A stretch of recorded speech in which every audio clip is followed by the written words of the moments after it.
uma honra enorme estar falando assim para tanta gente, uma vez por ano só. Uma alegria ver isso cheio, gente que geralmente não nos escuta, então isso é ainda mais bonito. A gente vai abordar alguns aspectos da matemática hoje e um entendimento que eu quero que vocês desenvolvam, que o Arthur quer que vocês desenvolvam também, é a matemática enquanto uma linguagem. É uma das várias facetas que ela tem, ela serve a vários propósitos. Um deles é uma linguagem, um tipo de comunicação. E quando a gente presume uma comunicação, a gente presume também um entendimento mútuo, certo? Tipo, não existe comunicação sem a pessoa que fala e a pessoa que escuta, correto? Para isso, é importante a gente definir algumas coisas aqui, uns conceitos que a gente vai tratar diferente para que todo mundo entenda a mesma coisa. O que a gente vai chamar atenção para começar é a diferença entre o que seria uma grandeza absoluta e o que seria uma grandeza relativa, certo?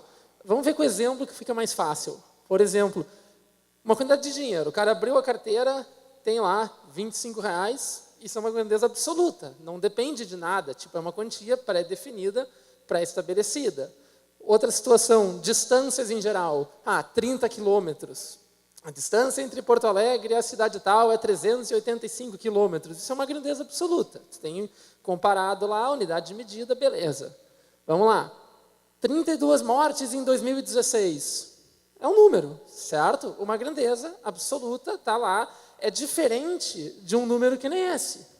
A cada 25 horas, um LGBT é morto no Brasil. Repara que aqui a gente não está falando numa grandeza absoluta, numa quantidade. A gente está falando numa grandeza relativa. Relativa a uma unidade de tempo. A cada 25 horas, um morto. Olha ali, ó, olha essa tabela de preços. Abobrinha Itália, R$ 6,79. Quanto custa a abobrinha ali mais perto, ou o tomate que o senhor está pegando? Depende, é uma grandeza relativa. É diferente, repara que é o mesmo conceito, por exemplo, do dinheiro, de antes na carteira, numa outra abordagem, certo? É 6,79 a cada quilo, certo? Então, é uma grandeza que depende de outra simultâneo. Olha ali, ó, olha a manchete. Salários de setembro terão reajuste de 2,75%. Bom, 2,75% é muito dinheiro? É pouco dinheiro?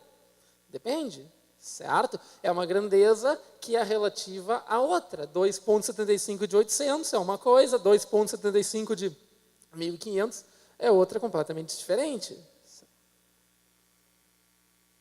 Bom, pessoal, o Coser falou para vocês, então, de alguns exemplos que puderam situar vocês nessa diferença entre grandezas relativas e grandezas absolutas, certo? A gente vai dar uma focada agora justamente nessa parte sobre grandezas relativas, justamente porque aqui a prova pode cobrar diversos aspectos, como o Coser disse, em relação à questão da linguagem, certo?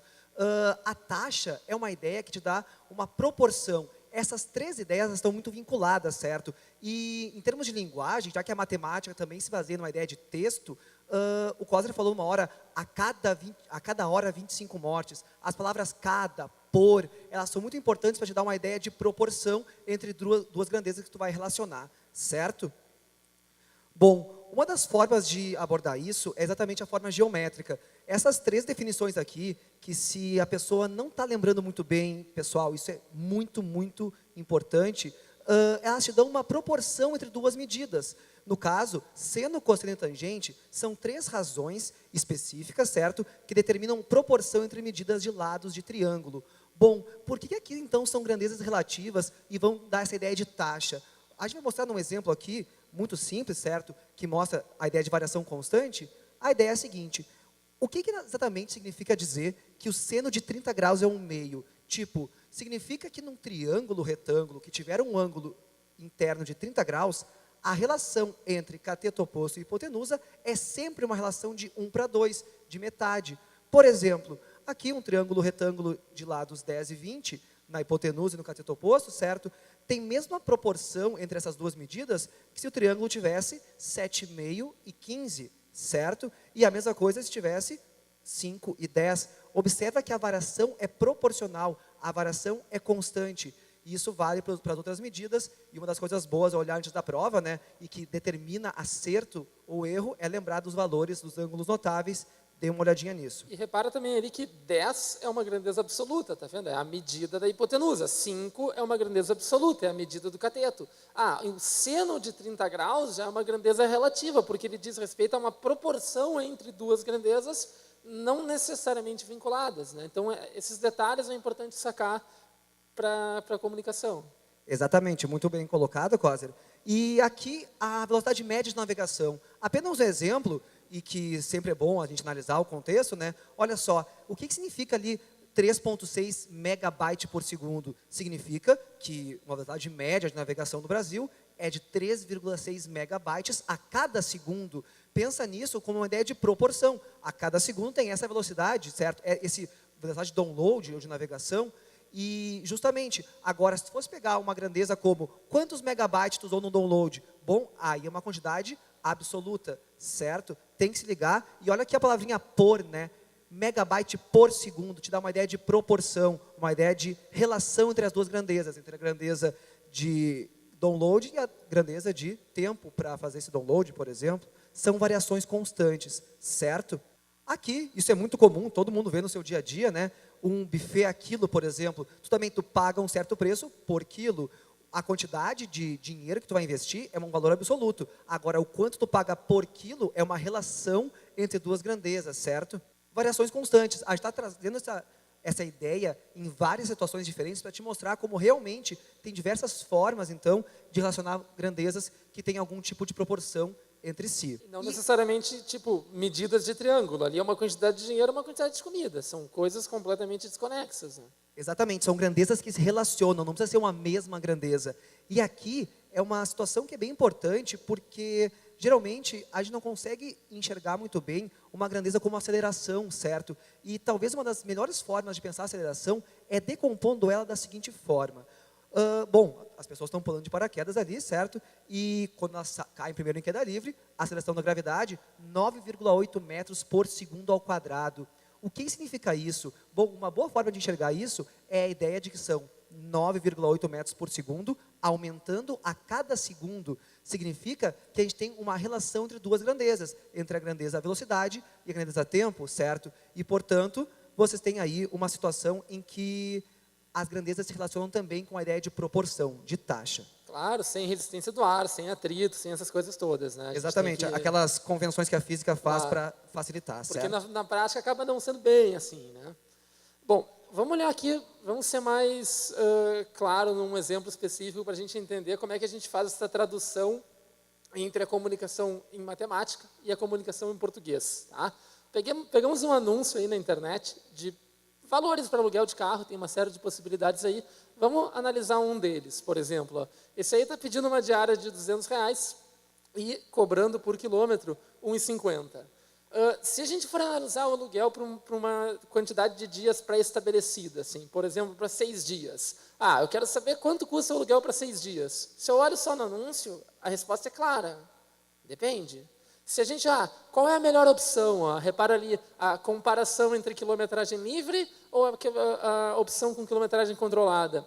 Nos dois casos, a resposta é depende, porque a gente tem coisas em paralelo, certo? Vamos olhar especificamente na expressão por quilômetro controlado, certo?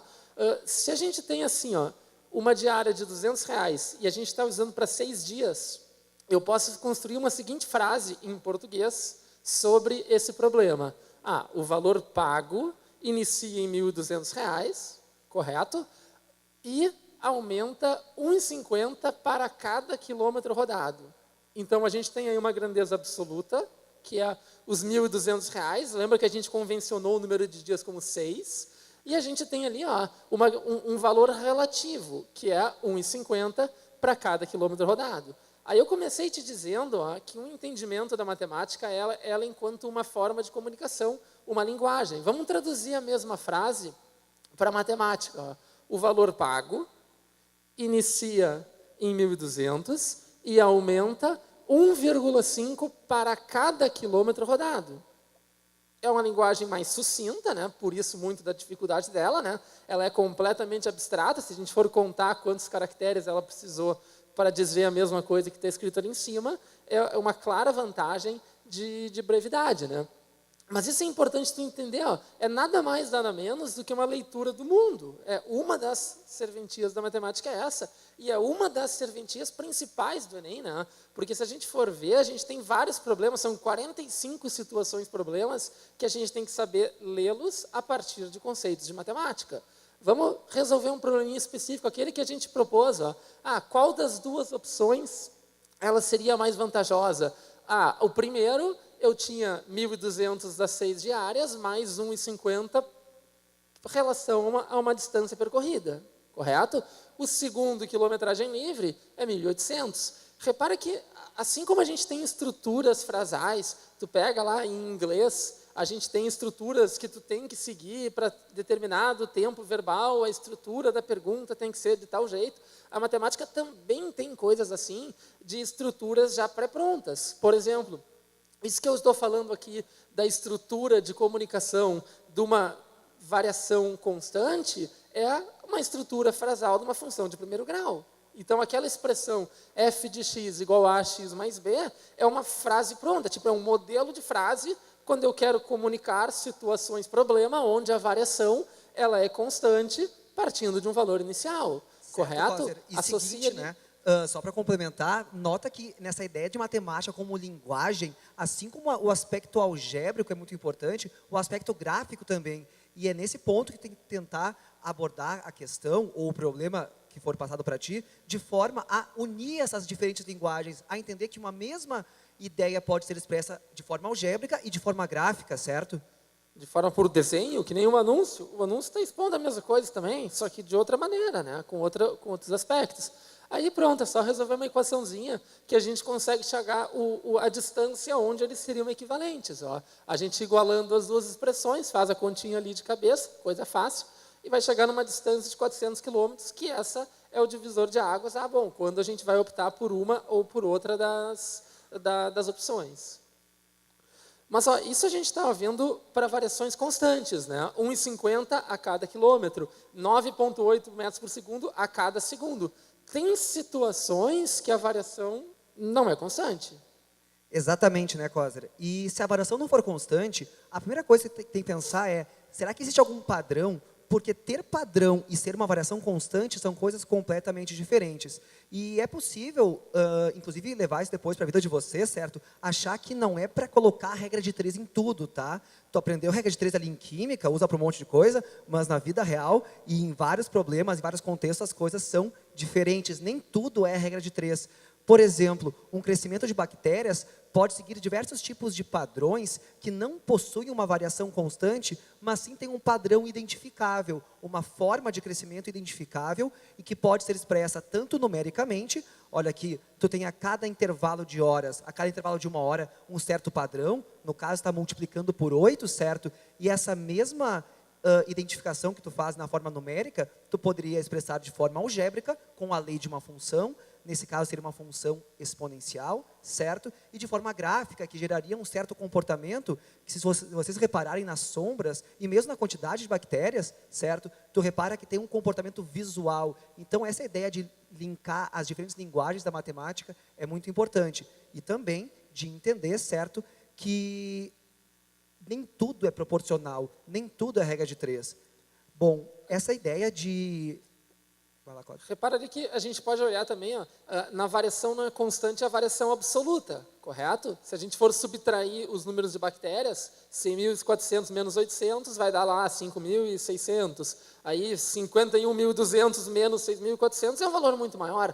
Mas existe uma proporção diferente, já que é uma proporção relativa, não é uma proporção absoluta. Se a gente dividir os números, olha quanto dá. Tu divide cada dupla de consecutivos, a resposta é sempre 8. Então, existe uma proporção também, e existe o conceito de taxa também associado com uma variação que não é constante, né? Muito bem.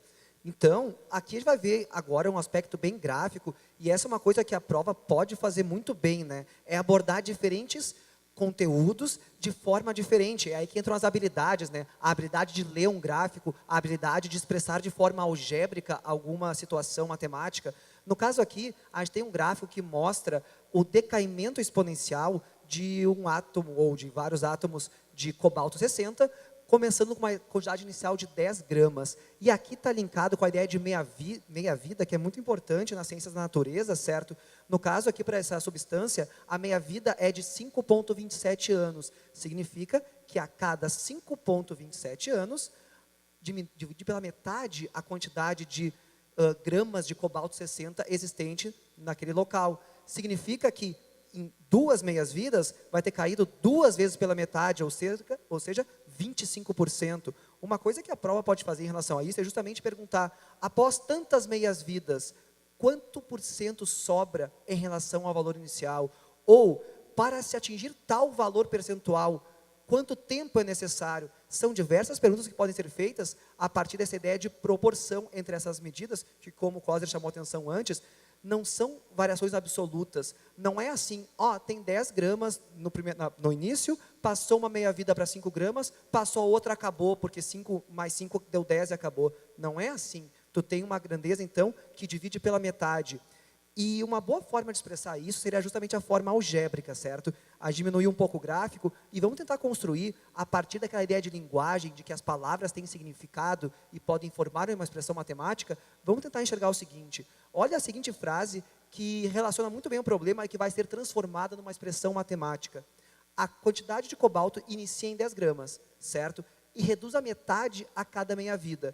Como é que a gente pode expressar isso? Bom, a quantidade de cobalto é uma variável. Aliás, essa é uma ideia importante que tu tenha sobre funções, né? Função é uma ideia de coisas que variam, não são coisas fixas. Bom, então a quantidade de cobalto, ela começa com 10 gramas, certo? Então coloca ali um númerozinho 10. E agora, ela vai reduzir a metade a cada meia-vida. Significa que esse 10 será multiplicado por 0,5, metade, certo? A cada meia-vida, onde x é o número de meias-vidas. Se for uma meia-vida, o expoente ali é 1. Se for 2, o expoente é 2. E veja bem que esse tipo de abordagem o Enem costuma fazer, tanto te dando a lei da expressão, quanto também pedindo que tu interprete. Tem questões recentes, basta que tu dê uma estudadinha, que pedem para o estudante analisar o texto e transformar isso na linguagem matemática e depois fazer alguma conta a partir disso, certo? Bom, a principal mensagem nossa é essa, né? Interpretar a matemática como uma linguagem. A gente, inclusive, pensou em deixar uma mensagem em linguagem matemática, mas daí a gente achou que ia ser meio hostil, optamos por linguagem oral mesmo. A gente deseja boa sorte para vocês, tá? Muita boa energia, muita força de vontade nesses 2 dias de prova. Certo? E uma coisa boa, né, gente? O Enem mudou esse ano, ficaram 2 dias separados. Eu acho que isso é uma grande vantagem para vocês e para todo mundo que vai fazer a prova, tipo eu. Então, vamos todo mundo junto e muito bem nessa prova. Desejamos aqui, em nome da equipe de matemática, uma boa prova para todo mundo. Arrasem no Enem. Beijo.